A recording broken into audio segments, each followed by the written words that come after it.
Hi, everyone. You're listening to the Sales Prospector Show, supported by Lease, a sales rep, an Inc. 5000 company providing outsourced sales teams to our clients across the U.S., helping them close more sales in less time. Today, we're interviewing Chad, the CEO of Hop and Top. They are a premier internet marketing and SEO company, and I'm glad to have Chad on the show today. Chad, how you doing, buddy? Doing great. How are you doing? I'm doing great too. Thank you for asking. You know, Chad and I are working together.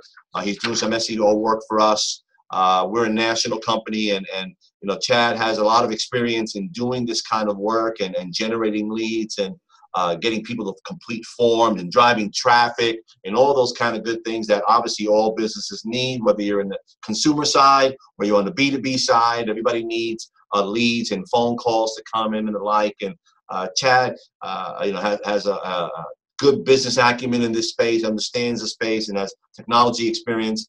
And I know you when you started Hop and Top, Chad, he's the CEO here. You didn't come into this industry or into this business, you know, like you didn't go to school for technology and marketing, I guess, and started SEO, right? So give us a little bit of background how you landed where you are now. Oh my goodness. Sure. So I started in insurance. I was doing multiple lines of insurance, trying to find my niche, and I found the niche. Actually, I made a website for individual health insurance to get individual health insurance leads. Started in Pennsylvania. Within a few months, we went national.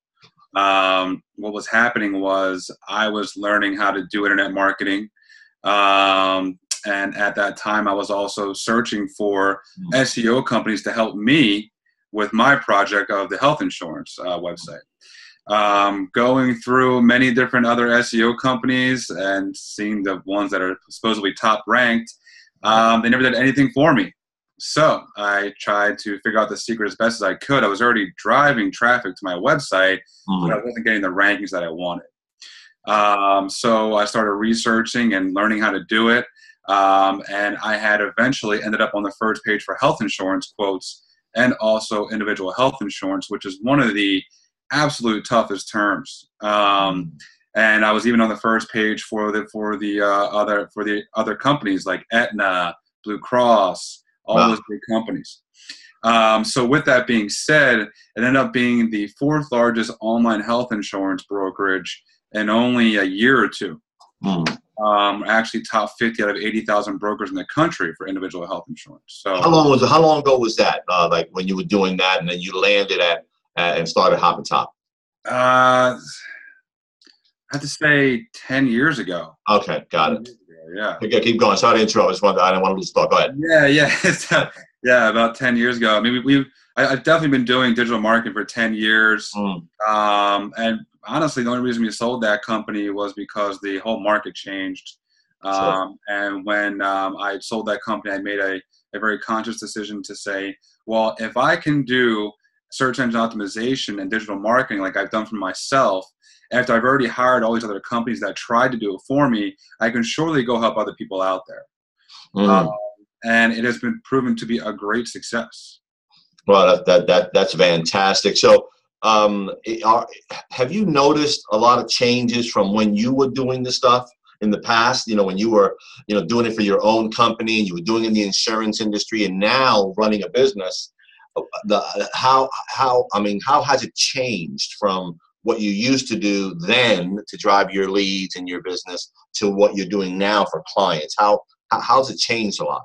It's actually changed entirely. Okay. It's changed entirely because Google has made updates. And back when I was doing, so before I even knew how to do SEO, I had this article robot where basically it would take articles and it would basically distribute them to hundreds of different article directories. We were getting a lot of traffic from that because people were reading them. If you do that these days, it's considered 100% spam. You know, you can't do that. So with these days, you need to be very cautious of what you do. And as an example, I think that we've talked about this in the past, that you want to get other business websites in your category to link to your website. So if you have a insurance website, you want to get another insurance website to link to your website. Most relevant link. You want to have relevant links. So how does that happen? And so as business owners who are listening to this show, they're saying, okay, I have an insurance agency in, well, we're going to say Raleigh, North Carolina. And that's where I'm sitting today, and you're sitting in PA, right? So let's say you're in PA, I'm in Raleigh. I got a Raleigh insurance company. It's called ABC Insurance. And I want to do more SEO and get leads. People will call me. How do I get another company, an insurance company, to link to my website and vice versa? How does that happen? Well, you can decide to make a list of all the other insurance companies out there in the country and call every single one to try and ask them and persuade them to get a link. Or you not productive. Yeah, not productive. Yeah, that's not productive. Or you hire a company like Hop and Top, who's actually willing to do the work and has the resources to make that happen. They can make that happen very quickly. That's why our clients reach page one and of the search engine in a very short time period. That type of service, it's actually included in our SEO plans, but it's called link outreach. There's ways of doing it. You can start a scholarship, so you can get links from colleges, right? Things like that. At the end of the day, it's very hard to do. It takes a lot of time. But if you have the resources like we do, because we've worked with so many hundreds of thousands of websites, we can get that done pretty quickly. Right. You were saying, and before I kind of interjected on your thought, you were saying that one of the ways that you do this is by linking to other sites, and things have changed from the past to now. And one of the ways that you do this is, linking through sites, and you were going on a train of thought there. Let's continue that train of thought where you were going.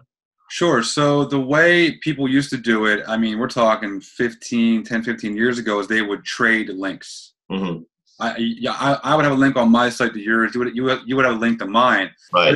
It's not relevant. There's no relevancy there. I do search engine optimization. You do sales. Right. Outsource sales. So, Google figured that out, and now it has to be completely relevant. Like if a State Farm agent got a link from State Farm, that's golden. If a State Farm agent got a link from a State Farm agent in another city, or if I had my old health insurance brokerage website and I linked to a State Farm agent, that's great. But if you have like a lawn care company or a roofer linking to an insurance company, why? It doesn't make any sense. Right. Right. Those are the things that would it's going to help a little bit. It's not going to help to the extent that having the relevancy would. Other people do other things out there. They think that posting articles all over the place, putting links on blog comments, and putting links in forums or directories. All this stuff has been changed by Google. They don't like this stuff anymore. Right. So let's kind of go back a little bit on that, because I know some of the listeners will want to hear a little bit about that. So obviously the relevant linking, State Farm Insurance to another insurance company, okay, not State Farm Insurance to a roofer, right, two different kind of businesses. But if somebody has articles and they take those articles and they post them somewhere, let's say on a relevant website, a blog article on, let's say, healthcare, and they post it on a healthcare blog, or they go on LinkedIn. I mean, that stuff is still helps, doesn't it? Helps to some extent if you're sharing your content in different locations, or are we misguided here? That does help. Okay. What that helps with is something different. So if you're posting something on Facebook or LinkedIn, that brings the search engines to your website. Okay. It basically says, hey, there's something new on the internet. Google loves content. They love new stuff. If there's something new, they want to see it. They want to see where it's going, and then they go to your website, and then where do the answers lie? So at that point, okay, this website has all this content on it. They are very resourceful. We trust them this much. Hey, we should reward them by ranking them higher in the search engines. Gotcha. Okay, so if you have somebody on a Facebook page and they post an article, and that article goes back to their website, obviously that helps. Google follows it or goes to the website and follows it back to Facebook, or vice versa, and it builds relevancy, I guess. Is that it does credibility, or it builds relevancy, it builds credibility, it builds trust, it builds the fact that the company is current, which is very important online, for sure. Right. And your SEO company should basically be taking care of these things. At the end of the day, like for us, we won't necessarily post things to your Facebook page, but we will actually get people to share your website on their Facebook page, or Twitter or Google Plus, whatever have you, which provides an even bigger boost because you're not recommending yourself; other people are recommending you. Gotcha. Yeah, and I know that we're using you for our SEO, and you have a platform that has different pricing, but the platform basically works generally the same, I suppose, depending upon how many keywords and the like. And you've done some work with State Farm agents, right? We're using State Farm because that's an example, but there's any insurance company, and you use some agents where they are locally based agents, businesses that are in local markets. And let me clarify this: local market is Los Angeles, California. Okay, market. Local versus the whole state of California, which is a monster state. Los Angeles, California. I'm a State Farm agent. And then we go to Hop and Top. I want to dominate that market. What does Hop and Top do to do that? Kind of guide us through that. Yeah, sure. So there are many things that are done. There's actually over 200 different items that are recommended by Google to do to get to the first search engines. We did talk about the most major factor of the linking. Right. So to run down a list, there's the analysis of your competitors, your keywords, your website. There's on-page search engine optimization, which is adjusting the titles of the pages, the descriptions of the pages, the content on the pages, the images, for things that only Google can see, not that the viewers see. Okay. Then there's the back-end stuff, right? It's the back-end stuff. Right, okay. Back-end stuff, yeah. And then there's the whole structure of the website and internal linking. There's a lot going on there. Right. Well, interestingly enough, the off-page optimization, which are things that are done off the website, is actually where 90% of the work lies. Because we have to create the routes of people to get to your website and the linking and all these different things. So, for example, we're creating the links. Yeah.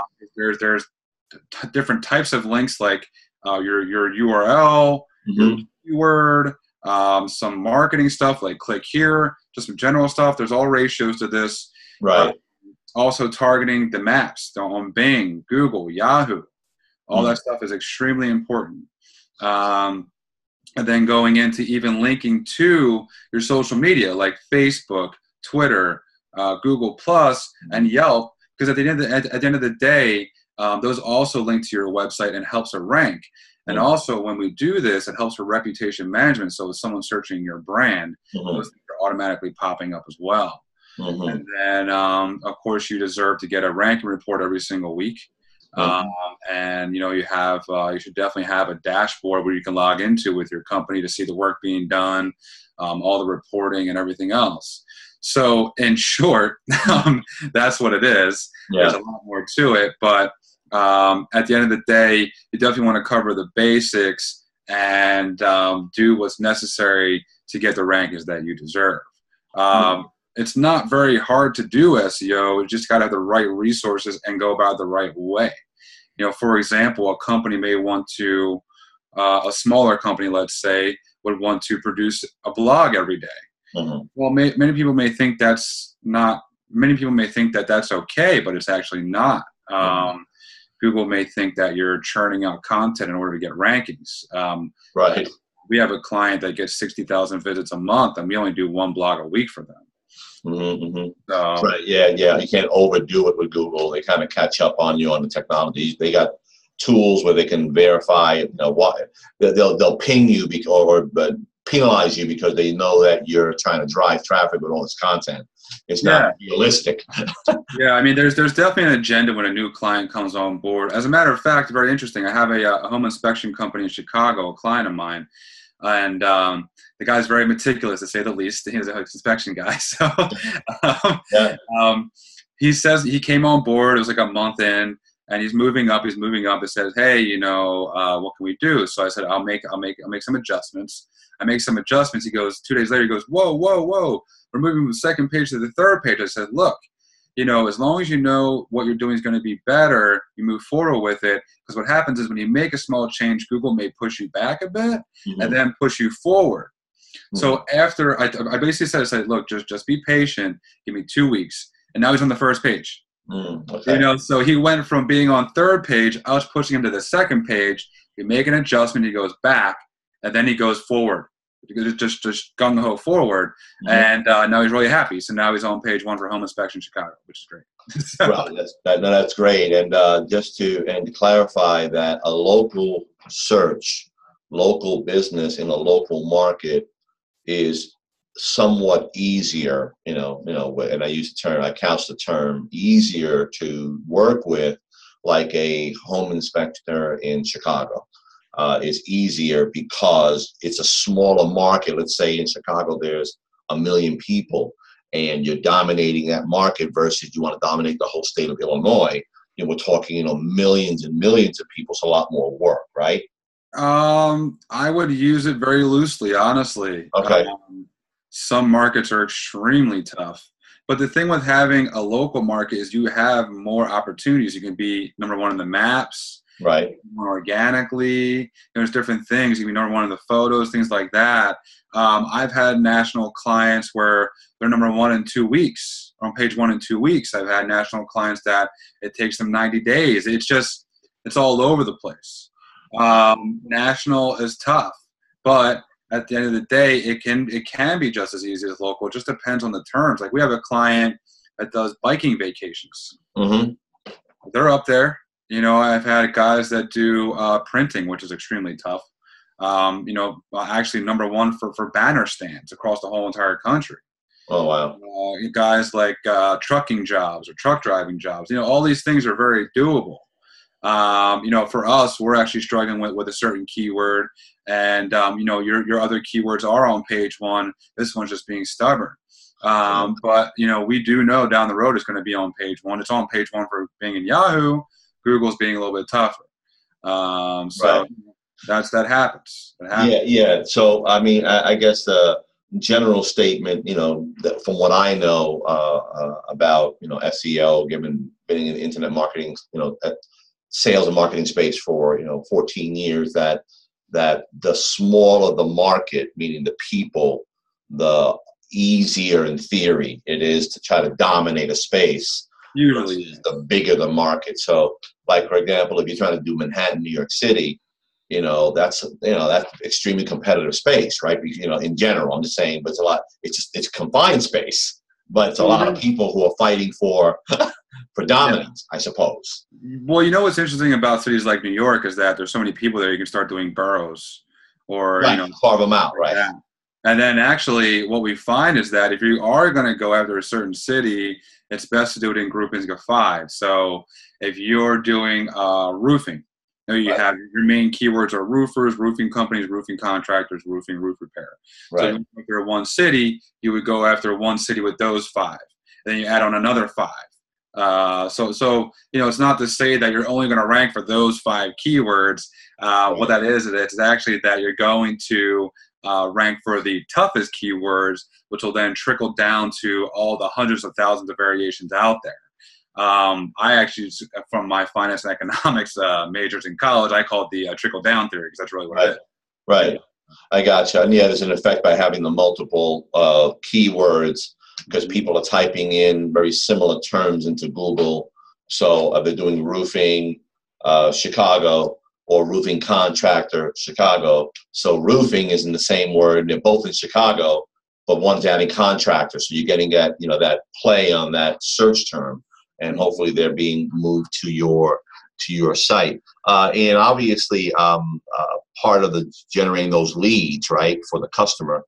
Where they drive traffic, you drive traffic to the site, they fill out a form that generates an email, or they pick up the phone, they call, that all converts into a lead and hopefully a customer, right, for the client, right? Yeah, it's really interesting. There's so many ways of going about the search engine optimization, SEO, providing the leads. Facebook marketing with their direct lead on Facebook right now is very, very advantageous. The AdWords and the pay-per-click services is that brings in a ton of leads. It's just SEO is really the best bang for your buck. at the end of the day. And, you know, for a national company like yourself, using press releases, and for us, gets us a large amount of leads and a lot of exposure, which is fantastic. I love it. Yeah, no, it's good. You know, there is some, you know, debate in the industry, in the sales and marketing industry, to some extent.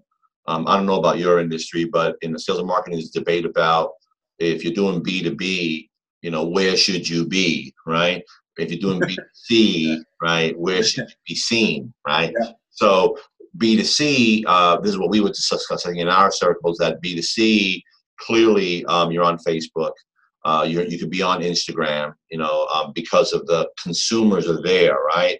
B2B, you know, LinkedIn for sure, because that's where the B2B market is, right? The bigger companies, middle market, but the B2B could be also Facebook. But there's this debate about the size of companies and are you really going to get more individuals on Facebook versus the business? And then that becomes an issue of testing and what works and doesn't work. But I mean, I don't know what you're hearing, but that's what we've heard about. If you're going to be doing B2B, stay on B2B platforms, Twitter, stay on LinkedIn, and maybe you may dabble a little bit on Facebook. But if you're going to do B2C, Instagram, Facebook, maybe Twitter, Snapchat, younger people, you know, that kind of stuff. What are your thoughts? Well, you know, just like you found me on Facebook, right? Right. So right. One of the things that I'm an anomaly, probably, but go ahead. No, I mean, we get 100, 200 leads on Facebook a month. So, you know, we have a very good expertise in getting B2B leads from Facebook.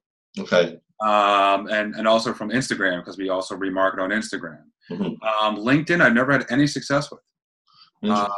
Twitter, I've never tried. Snapchat seems to be the new thing to actually advertise for businesses. And now that, because, you know, Snapchat has stories, Instagram also has stories now, so does Facebook. So there's an option in Facebook advertising to have your stories on Instagram, which is becoming the new and hottest thing. I don't know if anybody knows, but Instagram stories is probably the hottest thing right now. Yeah. I've heard. Yeah. It's huge. It's actually a lot of fun, but you know, anyway. So make it fun. Yeah, I mean, I would definitely recommend, you know, doing those stories, but you also have to make videos for that. And a lot of people aren't ready for that. But how hard is it to make a video? We're making video right now. You know, pick up your phone, make a video. I mean, I can on my Mac, I can take a video, put it on my Mac, do a little bit of editing, which takes a minute.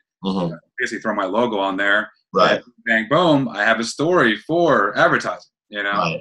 That's right. No, that absolutely. And again, I'm glad we just kind of share that your thoughts and my thoughts on what we're hearing in the space. Sometimes you just got to test stuff and see what works for you a little bit here, a little bit there, and it may work, you know, for your product, your service, right? Honestly, that whenever it comes to paid media, you have to test everything. That's the only way you know. I mean, I think we talked about this about one of my landing pages. And if you don't know, a landing page is where somebody goes from Facebook to a page to convert into a lead, where the design is absolutely horrible. And I have tested hundreds of other designs, think it'll be better, but it works. It converts the best. It converts at 5% into leads. Oh no. That's actually really high for Facebook. People can expect like 2% off of Facebook. This one's converting at 5%. Wow. It's working pretty well. So and you got to test it, right, and see if it works for your business.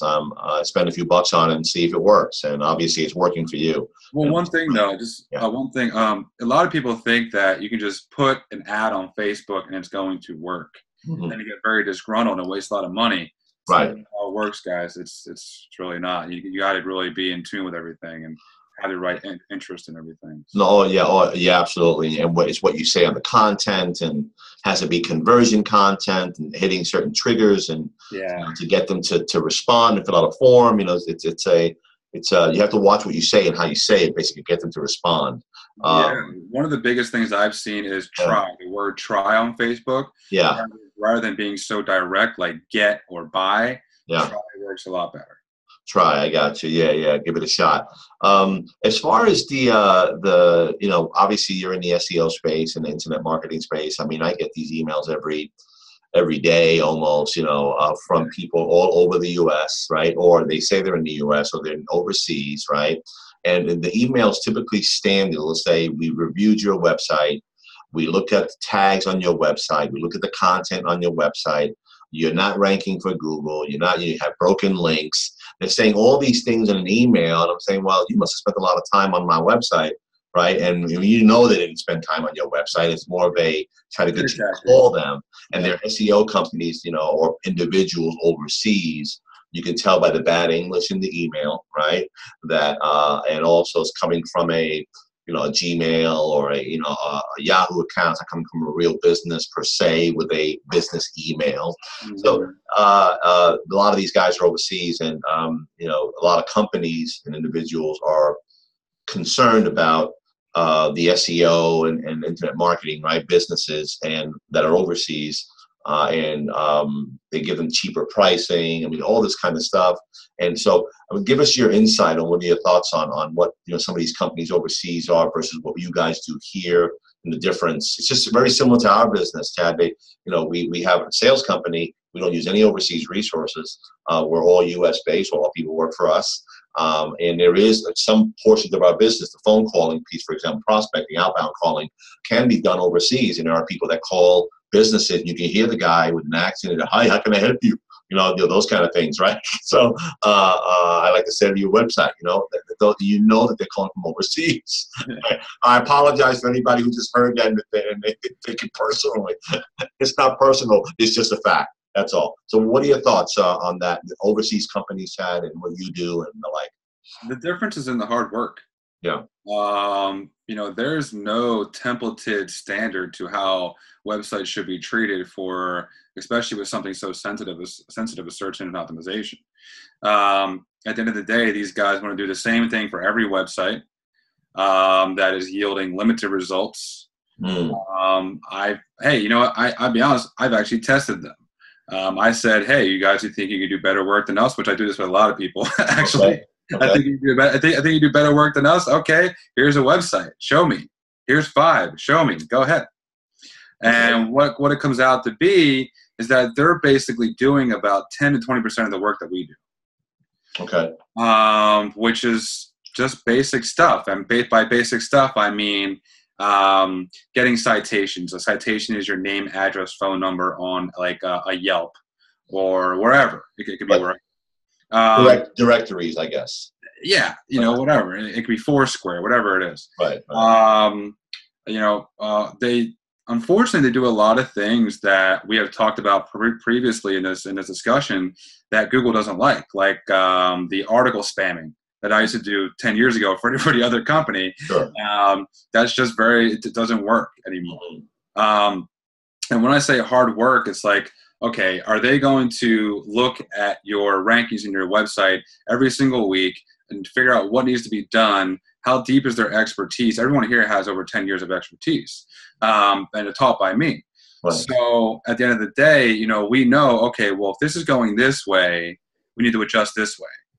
And also with working with thousands and thousands of websites, we see that there's trends happening. So to answer your question, and this is not only for companies that are in other countries, this also goes for every single SEO company around the world. Mm-hmm. Okay, they do not have the resources that my company does, Hop and Top, in order to make rankings happen and happen fast. Mm-hmm. And when I say resources, it's this relevant linking at the end of the day. Mm-hmm. Okay, mm-hmm. You can do everything else, and and people call me about this all the time. I got a client who sells first aid kit refills for commercial companies. He says, I'm doing everything I possibly can. I'm right at the bottom of page 1. Why can't I move up? I says, it's just as simple as getting some relevant links. Mm-hmm. How do you plan on getting them? Are you going to pick up the phone and call? No. So, right. So we're going to do that. But it's not just that we're doing that. We're doing that in addition to everything else. Mm-hmm. Mm-hmm. If I gave you a list and you put it to one of these guys from another country, even here, and say, oh, how does this compare? It may seem like there's more stuff on their list, and there's more of different things on mine, because they're going to be saying, okay, we're going to do 20 articles a month, We're going to share your Facebook link, 50 times. That's not going to work. You gotta do you want to pay for quality, right? Quantity, right. I got you. That's what it is. Yeah, you got to pay for quantity and quality, right? You got to do it at the right level, the right consistency versus every day, maybe once a week. You got to put in the right locations, and I think you and I had this conversation the other day about that. This is not yet a fully technology-driven service, meaning the SEO work. There are automation tools. There are plugins that you use. You have certain technology tools that you use to help, make the work efficient. But it's still, by and large, a manual labor kind of function where you have to stay up on Google's changing the algorithms. You got to read stuff. You got to strategize and put things in different locations. It's not like, here, let me click, mouse 5 times in 5 different programs, and it works for everything across the internet. It's still manual. Still, right? Is that right? Totally manual. Yeah, it's a manual labor. And that's why, I guess, the cost, but also the expertise is important. What are you doing manually to get these leads to come in and the phones to ring and the like, versus just like the click and put 20 articles in different locations and go on to a different site and log in and put it there. And it's still a very manual labor, but kind of job, right? Go ahead. It's so manual to the fact that, here's an example. Like, I could go to a website and say, hey, build me 50 links. Okay. Obviously, it all matters what the links say, but at the end of the day, even those guys that have automated tools still will not create enough forward progress to get your website to where you want it to be, because they're using their automated tools that they have created. Mm-hmm. Anything that's automated is not going to work. It's actually probably going to hurt you more than anything else. Right, because they're probably going to be pushing out so much stuff. Right. And it's going to get penalized. No, there are. Yeah. Yeah, I mean, there are plugins like all-in-one SEO for WordPress or Yoast. They do pretty much almost nearly the same thing, where they allow you to in your WordPress dashboard. It allows you to go ahead and add the titles for the pages. Mm-hmm. Where before you have to know HTML code to go in and do that. Mm-hmm. Some other things are good, like Hootsuite. We discussed that before.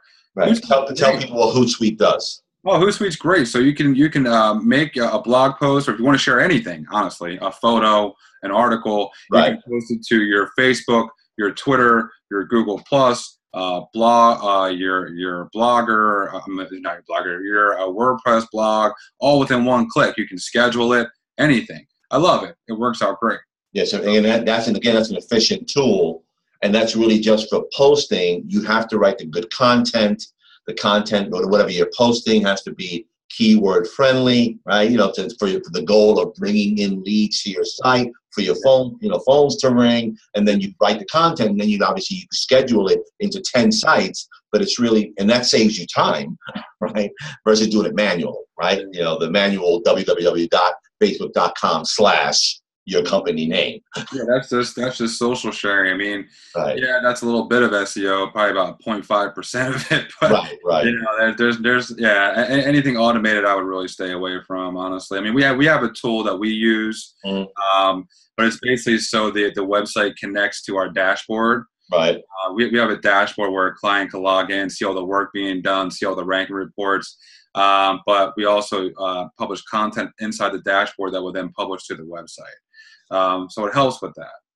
Right, exactly. And is there any other tools? When you say all-in-one SEO, which is the plugin really for WordPress, right? So go onto your WordPress site, you search in the plugins, and you can plug that in and maybe do a little bit of work on your own if somebody wants to do some work, right? There's Hootsuite, which is the sharing tool to when you have content, a blog you wrote, you're going to share it to Facebook, Twitter, LinkedIn, Instagram, wherever you want to share it. You could share it. It's a efficiency kind of tool. Is there any other tools out there that people kind of can use? I mean, listen, it doesn't take away from the back end work, obviously, but it makes them a little bit more efficient. Any other things that you're aware of? I like to use a website called SEMrush. Yeah, I've heard you told me that before. Yeah, SEMrush. Yeah, it's just good to see, how your website's doing. Like, it'll show you if it's on the uptick or downtick, show some keywords you're ranking for. If you want to find some good keywords, you can use the Google Keyword Planner. Right. Okay. You go in there, you put in your keywords, you put in every keyword you possibly can think of. It's going to give you the volume of those keywords. You can even put your location in there. So therefore, you know what keywords to put into your content. And then we were talking about that other website, Soovle, the SOOVLE. So funny enough, when you may find that certain keywords with low volume will actually convert way better than keywords with high volume. And this website, Soovle, works really well because as you start typing, it brings in the instant results from all the search engines. So you can find these segment of keyword phrases that will work very well for you, and you can write an article about it or whatever have you, and you end up ranking for it. It works pretty easily. So. Right, and I guess I can just kind of peel that back a little bit, that a word that is less searched on Google, meaning less volume, that term tends to be a more longer term, right, let's say. So the person typing it into Google, they're saying, okay, I want a roofing contractor in Chicago with shingles experience. So that's a long term. That person who's doing that knows exactly what they want. They know exactly who they're looking for. And from a sales and marketing perspective, that's a hot lead because they know exactly what they want. Right? Totally hot lead. It's great. Example, like TPO roofing contractors is actually a longer keyword. Okay. I'm sorry, TPO roofing contractors and Princeton, New Jersey. Mm-hmm. That's what people are looking for stuff like that. And by the way, just so everybody knows, when we talk about keywords, we're not just saying like a keyword like insurance. A keyword is a phrase. It could be State Farm insurance agent, Bloomington, Illinois. Right. Yeah, that's what, or auto insurance quotes, Bloomington, Illinois, or something like that. That's a keyword. Things are getting longer because Google is and all the rest of the search engines are providing instant, basically auto suggest. Mm-hmm. That's what it is. It comes up, below when you're searching. Like for your company, we were looking at sales outsourcing for IT companies. That's a longer one. Right. Yeah. And again, if you put it into Google, it may give you a suggestion based on, in theory, your historical history. It'll come up, and so you've searched IT before, and it'll kind of may give you a suggestion. And now that search comes up and it guides to our site because we put that in our site as a keyword. Now let's not take it too far. As you had called me, you told me before. You said, you know what? I talked to this guy. Right. He has auto insurance, dot period, right. in LA. No one's searching the dot period Good in point. LA. So. Right. They're writing in auto insurance LA or auto insurance Los Angeles. They're not doing period space. They're not being grammatically correct, right? Right. I gotcha. So the website for Hop and Top is hopintop, HOPINTOP.com. hopintop.com. Yes. And the phone number where they can reach you, Chad? 888-850-2880. And I think that some of the good things that we've been able to kind of share with people who are listening is that they obviously should get somebody local, somebody in the U.S. Somebody who knows what they're doing, right? Someone who has the experience, and it's not only link building and by itself or putting stuff out there in different sites and spamming sites. You have to do good content. You have to have a good website. You have to have a good SEO company to kind of help build credibility for your site and to generate leads and get phone calls to come in and the like. You gave a couple of tools, SEMrush, Soovle. all-in-one SEO, Google, I think Google Keyword Planner, another one you gave, just for people to kind of like just get a little bit familiarized with what they got to do. This is still a lot of work. Even though these tools are available to you, it'll give you at least some insight into your business. You know, the keywords that people are searching for, hopefully, to find your company. And you have an entry-level program. It's assuming you didn't change it, 5 keywords, right? A base package, $4.99 a month, right? And you have with that the dashboard that you get every week. You get an email that gives you a report, actually, that on the keywords that you chose. Let's say it's insurance in Chicago, home insurance in Chicago, personal liability in Chicago, whatever it is, those 5 terms, those will be the keywords that you would run a campaign on. And you get every week, you get a report that tells you where you rank based on the work that your company is doing. Is that right? Yep. I mean, you just want to make sure whatever company you go with, whether it be Hop and Top or another company, you want to have full transparency. You see the work being done. You need your reports. You want to know the strategy. You want to have a benchmark of 90 days of being on page 1 and no contracts. I mean, that's what makes a good SEO company these days as far as prospecting, not necessarily choosing one, just prospecting. Those are the 4 main things you definitely want to look for. If they don't have that, I just kind of wouldn't really pay any attention to them. So right, sure. Yeah. But once again, I mean, for local search, you have a lot of opportunities. You have your map section, you have the organic section, you can have multiple listings in the organic section. It definitely, you can have a local search domination for sure. Yeah, and I agree. And wrapping this up, that if you definitely have a local business, and we'll just throw some names out. If you have an auto mechanic, auto repair shop, you have pest control, insurance, cleaning company, janitorial, car wash, everything like this, local in a local market, right? You can dominate that space with a platform that you have and the services that you offer. Is that right? That's right. Yeah, and again, I tell people this, that that they should be doing this kind of work in their local market just to dominate their space. And many business owners, smaller guys, don't do this. They don't even go into Google and type in their industry. Let's say, home cleaning services in their city, just to see who comes up. They don't even do that. And then when they realize they're not even there, and they go, no, you got this other guy who's like in 4 positions because they're doing some work. And the work they may have done, Chad, may have been minimal. It's just that nobody else is doing anything. Even worse, the companies that are selling them leads are the people that are number 1. All you got to do is do a little bit of work and beat them. Like Angie's List and Home Advisor, and they sell the leads to 10 people at the same time. A local company can beat them out very quickly. Yeah, I totally agree with you. And I've always tried to tell people, don't have a third party in between you and your customer. And that's what an Angie's List does. That's what a Serve Pro does. Home Advisor. They are the third party between you and your customer. You should be dominating your own stuff and not be, contingent upon them because you're at their mercy. So take that money and invest it in an SEO platform. Right. Yeah. Exactly. Listen, I appreciate your time today, Chad. It was great talking to you, and I'm sure that a lot of people get a lot of value from this. And we'll keep in touch, buddy. Keep up the good work. Thank you. Have a great day. You too, buddy. Bye-bye.